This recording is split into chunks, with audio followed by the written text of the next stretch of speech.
like after graduating college in 2016, I took up a full-time offer with Nike, and I had interned there the summer prior. So when I came back for the full-time opportunity, it was like about 3 years. I spent working full-time down in Oregon, in Beaverton, Oregon, before the opportunity to move abroad to Shanghai came up. Right. Hi, you're listening to On the Cusp of 30s, and I'm your host, Katie. Join me as we navigate the chaos of adulting together.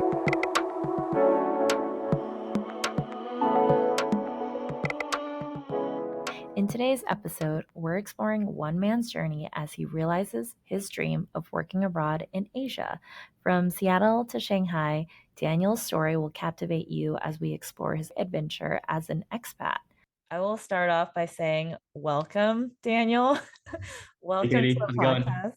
So today we're going to be talking about your expat life and your reflections on your 20s. And so I'm really excited to dive into those topics a little bit more with you. If you could share a little bit about your background and help us lead into like your journey becoming an expat in Shanghai. Happy to share a little bit about my background. So, I was born and raised in the Seattle suburbs, Renton Highlands, for those that know the area. Pretty much grew up traditional like Asian American lifestyle, like working hard in the school. I was fairly active in like sports, so cross country, track, and also I had a little passion for video production. Like side note, I had like a little YouTube channel back in the day, just creating content on Oh, like did YouTube video you? parodies and stuff. So that was pretty fun in high school. But then, like, moving on to college, went to University of Washington State School in Seattle. I feel like my background in that sense was like mostly in the Pacific Northwest. It's pretty chill until I moved abroad, and that kind of changed my perspective on life a little bit. Mm-hmm.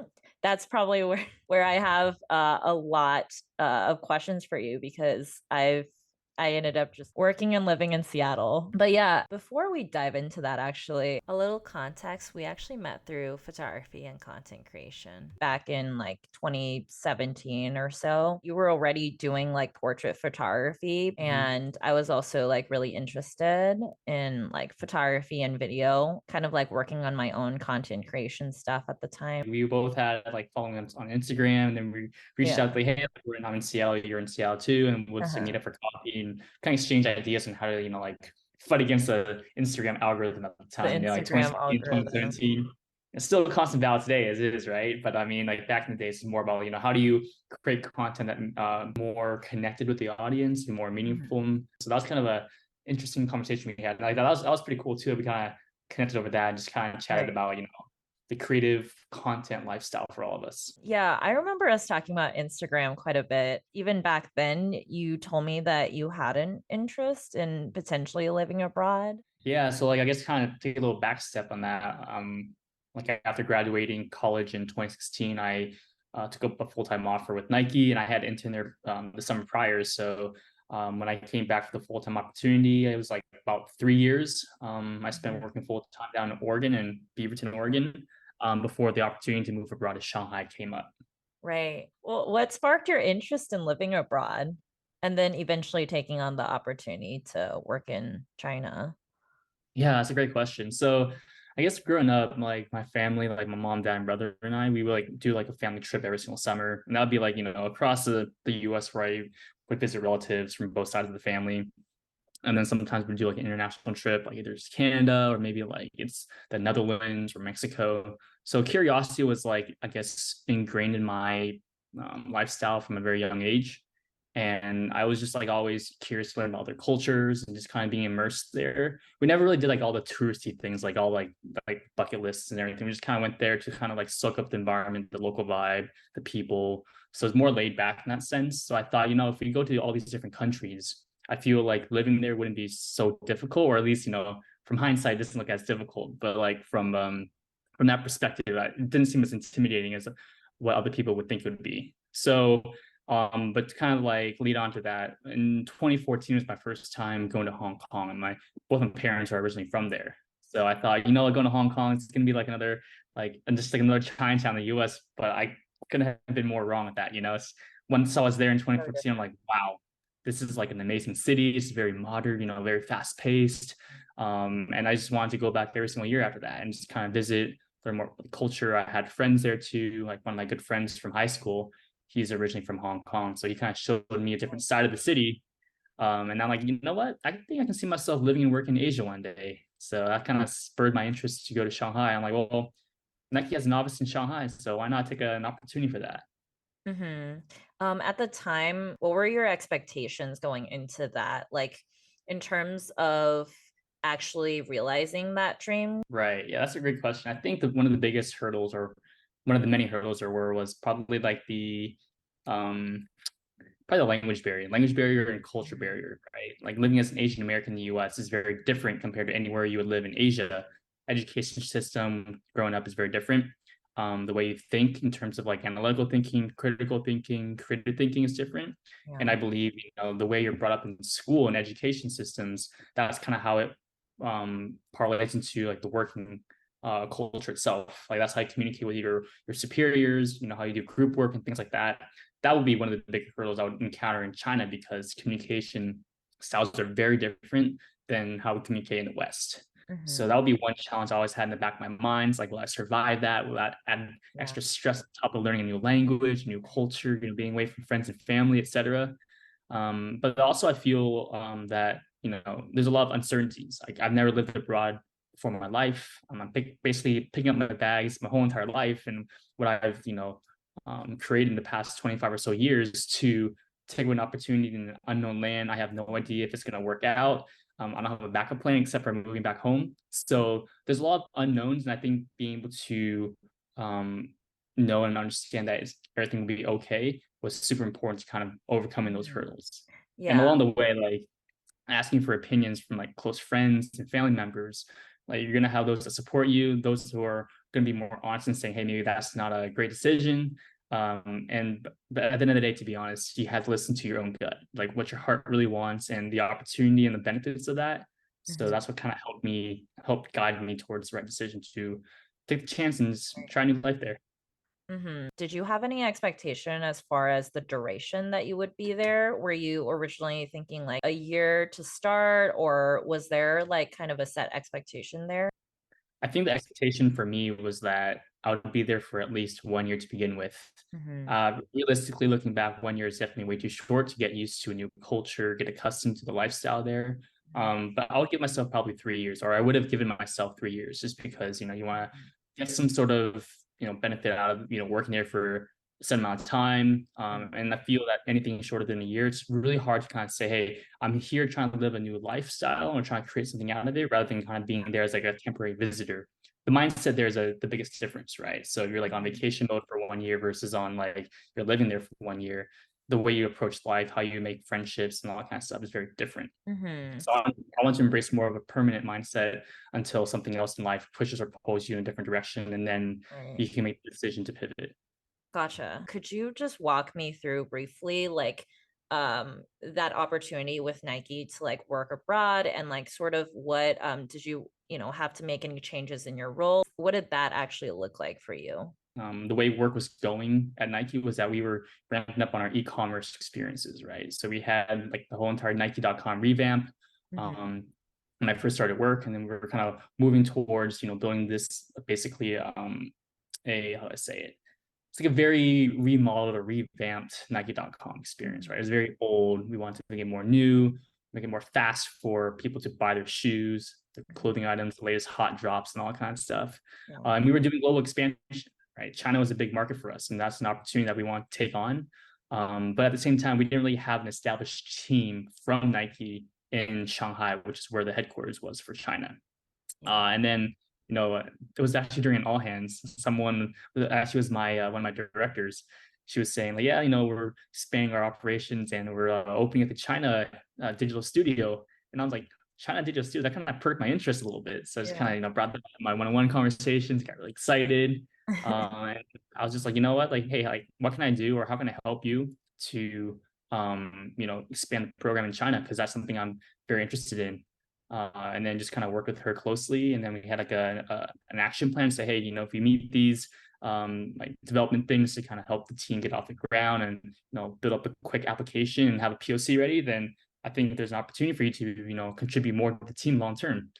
So Wow. just I just stuck with that, made the right connections in terms Yeah. of me and the manager who was running the digital studio at the time, and both for interests aligned. And I'm like, hey, there's an opportunity right now, or actually, he was telling me like, hey, there's an opportunity for you to move to China. Would you be interested in that? I was like, of course, man. It's just like that's definitely up my alley. So I think those interests aligning was like the perfect time for me to take that jump. I love hearing that. When you actually got there, what were some of your initial expectations and feelings? Moving to China and kind of getting situated. Were there any things that like off the bat you were kind of like expecting? Yes. Um, Getting your phone number, like getting your bank account set up, like learning how to like talk to the landlords to find your Oh yeah, apartments, the fun grocery stuff. shopping, all the fun stuff. That's like adulting 101, right? But I feel like all jokes aside, I feel, when you take those things for granted living in the US, like growing up as an Asian American, like you don't think about going to the hospital and like filling out your forms as like, a very difficult process. Like buying groceries is a difficult process because like it like second nature off the back of your hand. Mm-hmm. But when you're in China, it's just like for me, like Mandarin wasn't my native language. So I had to like learn the nuances of the language, kind of communicate in different ways. Like a lot of it's through your phone too. So for me, as like a non-native speaker, and I can't really read or write at the time, it was very difficult to understand how do I like, I don't know, buy this bok choy, like this carton of milk. When back home at Safeway or Albertsons, you QFC, you just walk up to the counter and like, okay, I'm gonna, buy half a gallon or a gallon and walk out, pay it and stuff. It's very simple. But over there, like things are much more difficult when you don't know all the processes. So I had to learn that from the very beginning. So Mm-hmm. it's kind of taking up like an open-minded approach to say, hey, like you have to slow down, realize everything's okay, and take things one step at a time. Otherwise, you're gonna get overwhelmed with how many things there are to take care of, and it's gonna be very hard to like thrive in the new environment. So, can you share with me some of your most memorable experiences adapting to life in Shanghai?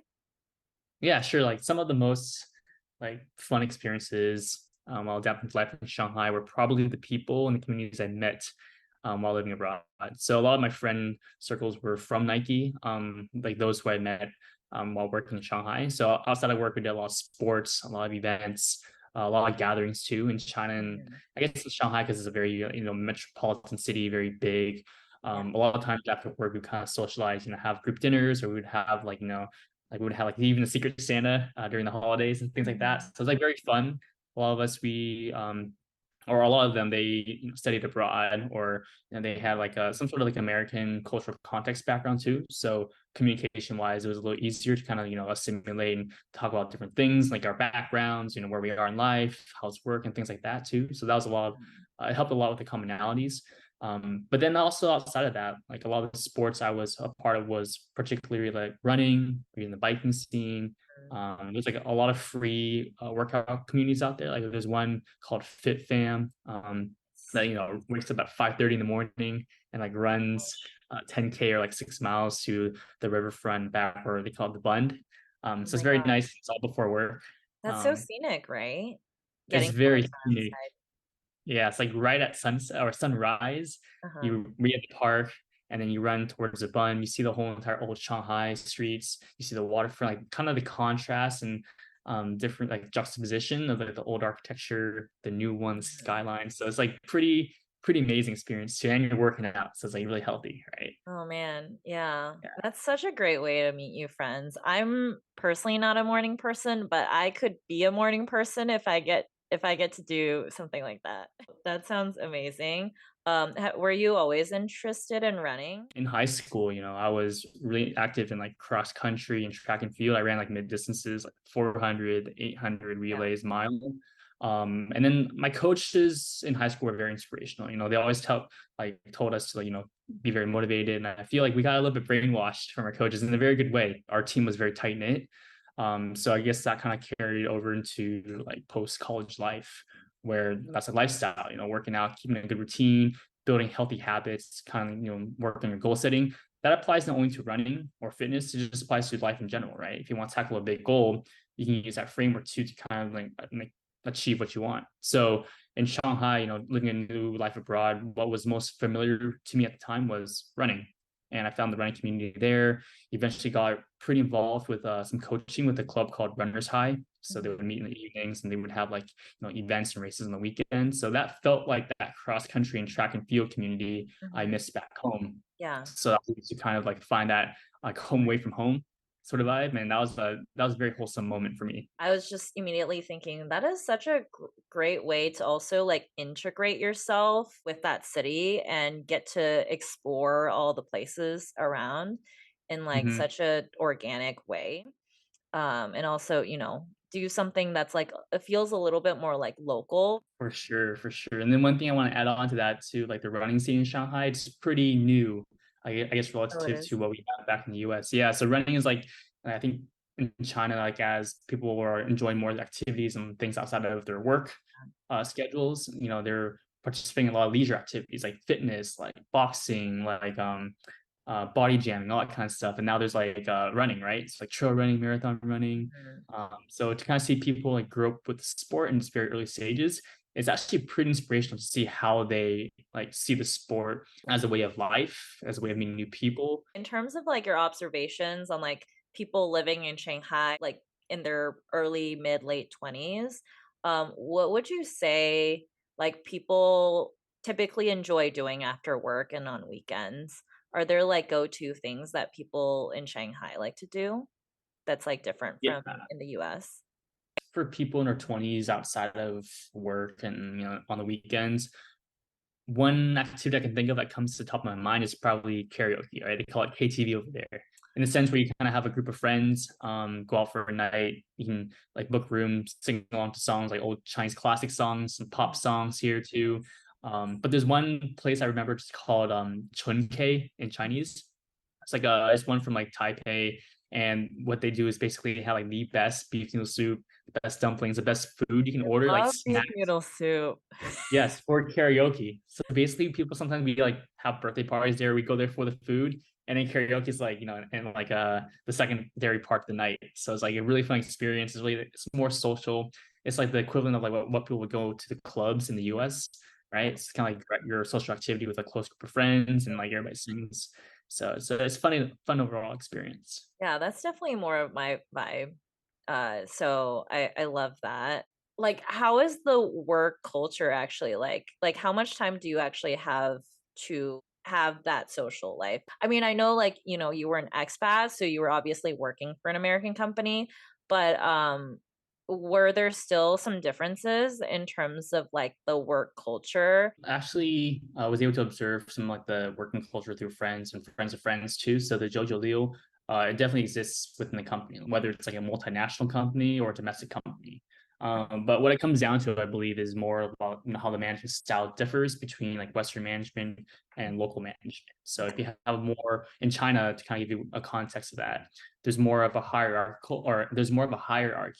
that you must respect, just like the seniors in the company. Mhm. You kind of have to like kind of go level by level. Mhm. Whereas I feel in America, you can kind of like talk your skip, have those occasional one-on-ones and kind of project your ideas or thoughts, concerns, and things like that to management. But in China, that doesn't really exist as much.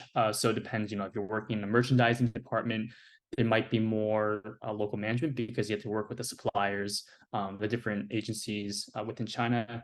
But from my side, working in technology and engineering, software engineering specifically, we had more American counterparts for our day to day. So management had to kind of, relate more to Western and American management as opposed to maybe some other departments where they don't have as much interacting with on our Western counterparts. The difference when you were working at Nike headquarters versus like in the Shanghai office? Did you also notice some other like observations, like, how people interact at work or like mobility in your career? Like the differences between the US and China career progression, career mobility side of things. Starting from the US side, there was more of like a structured plan moving forward, right? If you want to go from like level 1, 2, 3 management, Mhm. senior, so on and so forth, um, there were different steps you can take because it was more of an established organization. Yeah. Whereas in China, the engineering organization was relatively new, and we were still trying to figure out the leveling, how to move up, career progression, what the expectations were. So that was kind of like a working model. When I meant in our previous conversations of the fluidity of, how do you move up. That's what that meant, right? Because we didn't have that established structure yet. We were still growing the team. And that way we didn't really know where the headcount would be allocated in terms of, okay, you'd be working on this project, this would be prioritized. In China, things move very quickly because the business changes very quickly, right? If you think about it from a data perspective, there's a lot of people out there, especially a lot of people using their phones or WeChat, the internet, they're always online. So that generates a lot of data for a lot of people to understand, like I say, hey, like the consumer market is moving towards this direction. Companies and strategies, we need to pivot quickly to adapt and stay ahead of the competition because China is very competitive. So in that sense, teams are always changing priorities. So teams are very fluid in terms of like where people are allocated on different projects. I agree that in China there is more flexibility in terms of what you want to work on, since there is a lot of growth. So you're exposed to a lot of like the different parts of the business that you normally wouldn't get exposed to in the US as like a individual contributor as a software engineer. Gotcha. Earlier, we were talking about like social life after work, like how people are spending their time. I would actually like to dive a little bit about like what you've observed in terms of entrepreneurship. Yeah, sure. I can share a little bit of my thoughts around like entrepreneurship, and maybe I can start with like the food and beverage. So, like any big city, food and beverage is like a really hot area.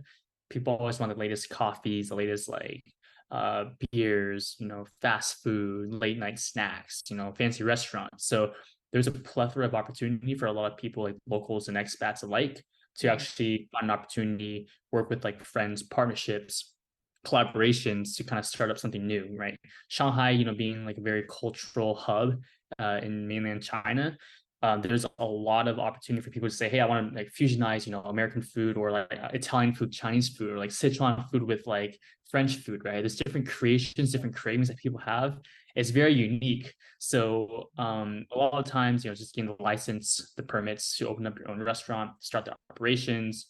A lot of it has to go with the government to get approval. So there's a step process, so a multi-step process in order to kind of go from start to finish. But once that happens, business grows quickly if you find the right niche, the right market, meet the right demands, etc. I had like one of my good friends who I met through Nike. She launched she created her own restaurant, right? It was like more Western food in Shanghai. So then she kind of like went through the whole process to get the permits, do the hiring, the menus, open up Wow. the physical. And so when she invited us to her launch party, kind of like seeing her baby, come to Yeah. life. So, like the restaurants there, it's like, whoa, now I know someone who opened up a restaurant.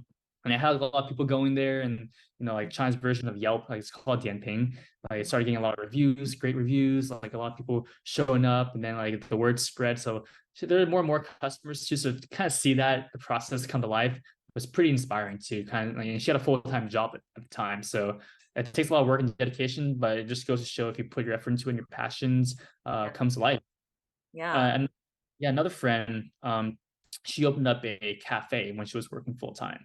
Mhm. So she found like this small little, I guess, former studio, and then she renovated the whole entire thing, gutted the interior, repainted the walls, added new plumbing, things like that. And she did it pretty quickly in several months. And then, retrofitted it to become a coffee shop, had a small launch party with like 40 to 50 of her friends. All Yeah. had a good time, and then yeah, she's like sold coffee, sold on the weekends, and Mhm. then like in her day job during the weeks, and then just she does that pretty consistently. And well, since then she's like sold off the business, but she had a pretty cool time doing that. She traveled a little bit to coffee competitions, well, Whoa. Okay. pretty cool, starring as well. Awesome. Yeah, especially when like how like the fact that they had like full-time jobs doing other things and like somehow they were able to make all of this happen too. That's pretty unique experience. Yeah, I Um look up to, yeah. what, one day I think that side hustle dream will come true, but I look to some for inspiration. So Oh yeah.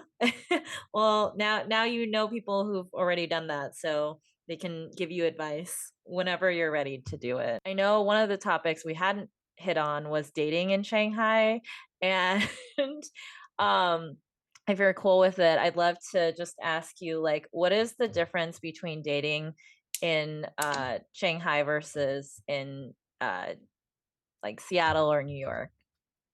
yeah, that's a great question. I'd say differences in dating of like US styles versus dating in China. It's probably maybe like the different like your expectations are different in terms of like how long you're gonna be staying there, right? So people who are living in Asia or specifically in Shanghai, a lot of young professionals come there, live there for a few years, get to know everybody. So I think a lot of people like tend to like have short term relationships, or maybe Mhm. the child go for the long term and then eventually figure out where they're going to move next. But that's always a tough question, in the back of their head, like where are you going to go? Are you guys going to stay here in the city? You guys going to move back home to one's home country? It's not an easy thing, right? It's like moving, like you have to figure out like what the long term plans are, your job, family, friends, all that stuff too. So it's a very heavy question. Whereas I feel like in the U.S., um, like, especially in like Seattle, a lot of times, it's more settled, it's more chill, more relaxed. So people aren't as moving around as much. So it's easier to kind of, find the one or find your partner to Right. settle down, start a life and move forward with that. Whereas if you're in a big city like New York and Shanghai, like those decisions are more complicated, more difficult, just because there's a lot of things that are competing for your attention, your priorities. So it's kind of like you're always asking yourself, where do you want to be in the next 1 year, 2 years, 5 years, etc. So it Mhm. takes more work to kind of figure out, where do you want to be, who do you want to become in the next few years. Mhm. So, but a lot of times people just kind of like go with the flow from that Mhm. perspective. What would be considered a fun or go-to date in Shanghai versus if you were in Seattle or in New York? Ooh, good question. What would be a fun go to date in Shanghai versus Seattle or New York? I gotta think about that one. I think in Shanghai, I feel that it's a very walkable city, right? You can like start maybe the date at a coffee shop in the French concession area where it's very Mhm. peaceful, very cute, and like tree lined streets and all kind of stuff. And then you can walk towards the Bund if they've never been before, but I feel like everybody's visited the Bund. Um, or you can like stop by for like, I don't know, some like restaurants in Jing'an district where it's like more entertainment options, more social life, more activities.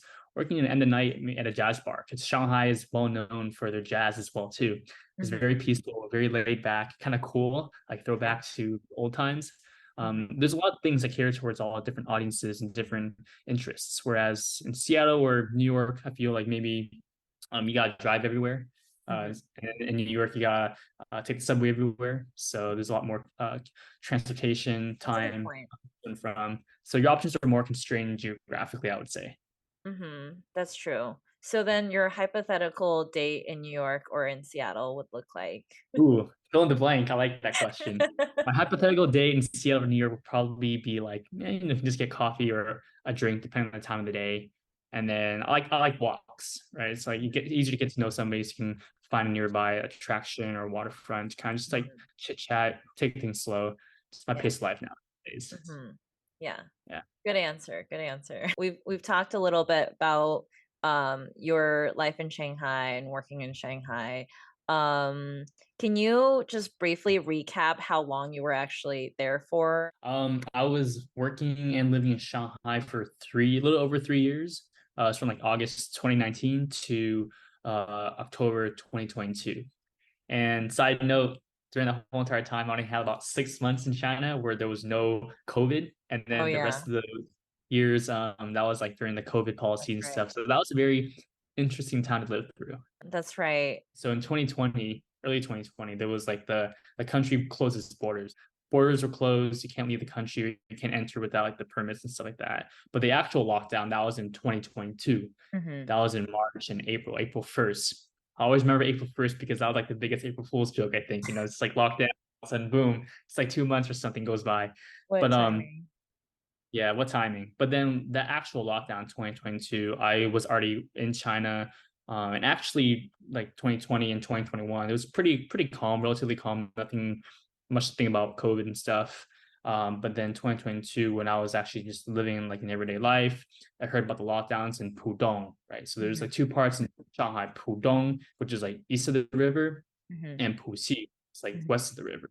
So this the Pudong side of Shanghai, they were going through lockdown first, where people had to be locked inside their apartments to kind of self quarantine from COVID spreading in China or in Mhm. Shanghai. And Puxi, the side that I was living in, they would undergo through that lockdown on April 1st. And then all the residents in the city got like the warning or the message about that. So we would kind of go get our groceries, but grocery lines were like really long and stuff. So people were Ah, frantically shopping. mhm. But they knew that deadline was approaching, right? So that Mhm. was kind of chaotic. It was about over 2 months of Yeah, I lockdown. stopped counting. It was just like 2 months and change. Yeah, yeah. Um, so then during the time of the lockdown, you were pretty much just like confined to the neighborhood? Yeah, so there's like more nuance than that. So like we have a small like when you mean like neighborhoods, like the actual building or compound itself. So that Oh. compound may have Mhm. some you couldn't leave like the gates into that compound.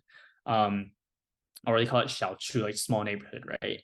So Mm. then grocery wise, a lot of the places like the small stores, we use an app called Olama or Hema, right? To kind Mhm. of get our groceries. They call it Groceries. Kuaidi, which is delivery. Mhm. It's all through the app. But those stores and services were closed down. So you can only buy food and groceries through like these channels called like Tuango. Mhm. I might be butchering the word here, but Yeah, basically you have like small groups within WeChat or within your communities. You right. like group like, all your things and necessities, and then they would deliver them to your compound or community and distribute them at certain times of the day.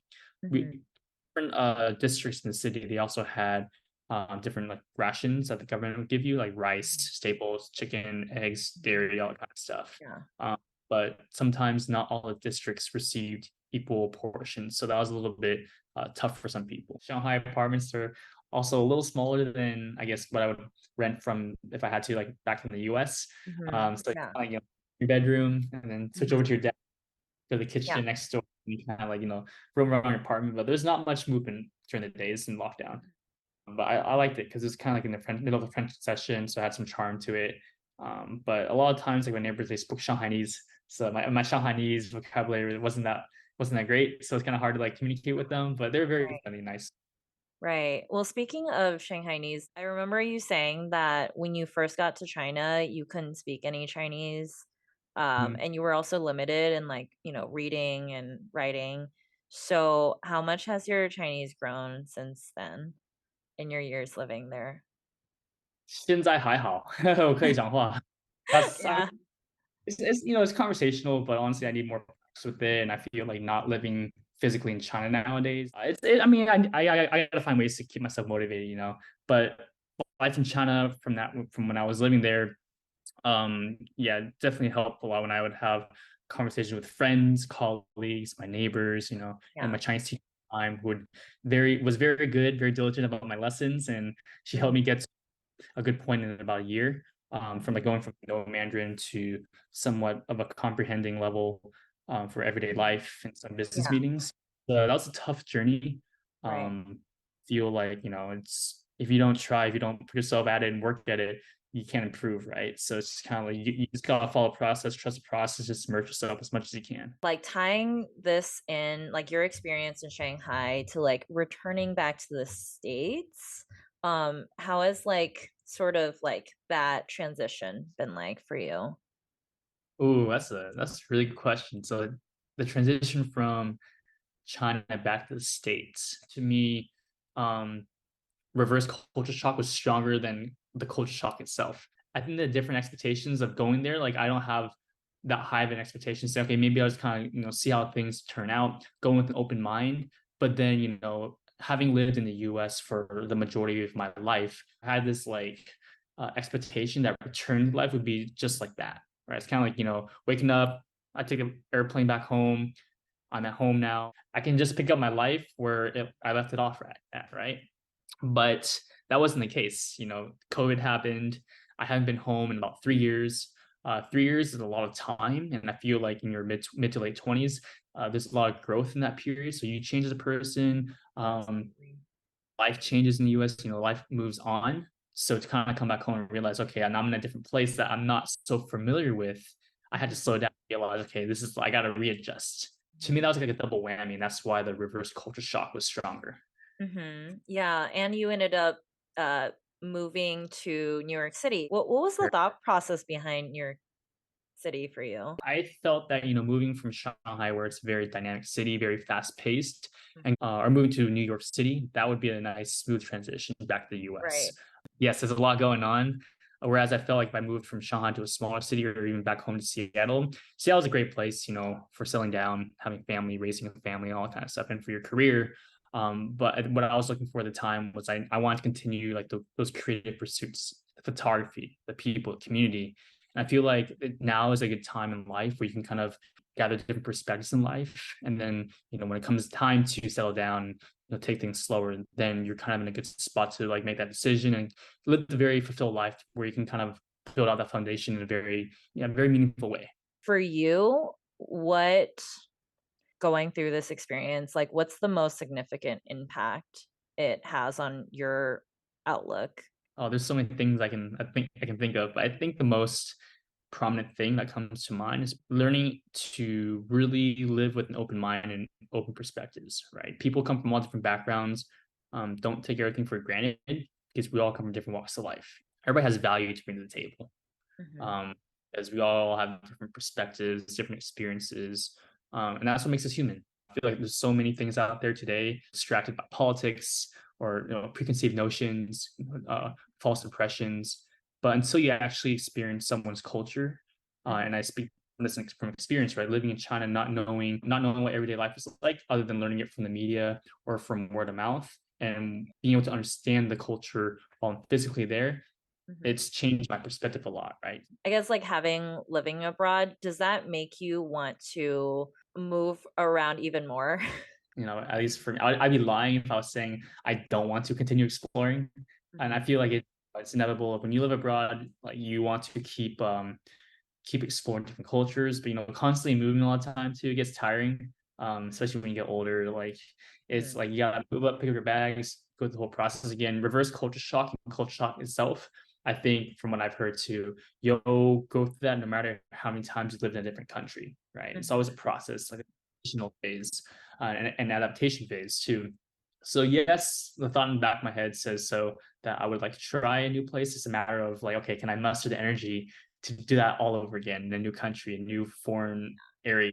Do you want to elaborate a little bit about what you're doing outside of work right now as a photographer in the running community in New York? It's a way for me to help the community out, to kind of represent the sport, and kind of give back and from all my years of running as well too, and having fun with photography, and also meeting people, right? Because running in New York City is very social. There's probably, I mean, I haven't verified this yet, but there's probably more running clubs than you would ever encounter living here in New York. You can go to one every single day and Uh-huh. not all the clubs here. That's how Oh, wow. insane, like, insane number of them. Yeah, and I know like you've always had this love of like capturing things as a photographer. So do you always have your camera around when you're traveling? I try to, but it's kind of heavy when you have a lot of equipment. See, like the DSLR is not a lightweight thing. Right. Yeah. What do you Yeah, shoot with now? I'm currently shooting with the Canon 60 Mark II, Mhm. and then I'm primarily shooting on like 24 to 70 millimeter lens. Yeah. How long have you been doing photography now?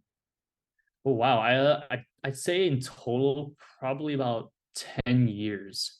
But the biggest lesson takeaway is like, you're always improving as a photographer. You learn from everybody. Everybody has their own style.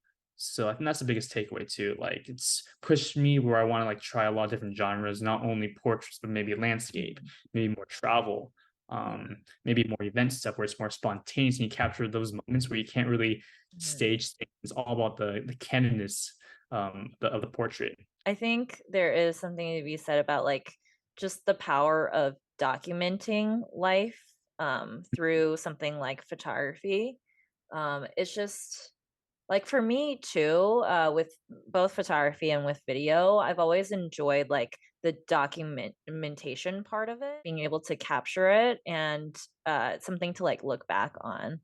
And even with this podcast too, I think just having conversations and being inspired in terms of like career and like life direction, it's just so cool to be able to like look back on. So, what advice would you give to other people who might be wanting to do like a similar path in terms of like living abroad or immersing themselves in a new culture? Always happy to share. As cliche as it sounds, follow your heart, trust your gut. Mhm, I truly believe in that because I feel like if you have that, that wonder or that itch that you want to scratch, I feel like if you have the time, in your youth to do so, try it out. Because worst comes to worst, you can always fall back to a plan B or go back to where you started if you had the option to, right? Everything will be okay. So if you want to yeah. take the risk, go for it. If your heart's telling you to do so, go for it and trust Follow your your gut. heart. What are your future plans, Daniel? Well, I mean, I'm in New York for the time being, so I'm Mhm. just trying to, see where life takes me for the time. New York's a big city, so there's a lot of opportunities, so I can't really say for sure where life would go because it could probably pull me in a lot of different directions when you like find Mhm. opportunities, and it kind of opens up different pathways and that sort. That's awesome. I know you have been kind of diving more into, right, like the running community in New York, and expanding your offerings on your website. People who might want to stay connected with your projects and what's going on in your life. How can people find you? I think first and foremost, my website. So it's just my first and last name, Mhm. DanielHuie.com. I have my Mhm. portfolio there from all my like my running stuff, my portraits, events, but also these days, Instagram, right? Mhm. Just Daniel.Huie is my handle. You can follow Mhm. me there. Post stories, a lot of behind the scenes actions with my photo shoots and like what I'm up to in life, where I'm traveling with, all that sort of stuff. So Wonderful. I feel like I learned a lot just from hearing your stories. Obviously, I did not experience that in my 20s, and I think sometimes just by like having these conversations, I'm living life through through hearing other people's experiences. And that makes me really happy and fulfilled. So, thanks for being a part of my project. no, thank you, Katie, for like inviting me here. Like this whole entire project you're doing is amazing. Capturing and documenting these stories from people and Yeah. sharing with the community. I think we can use more of that in life. It's nice to hear. It's really nice to hear. Thanks for listening to this episode. If you like what you heard, make sure to stay tuned for the next one. And if you have thoughts or questions to share, please connect with us on our Instagram handle, which is on the cusp of 30 podcast.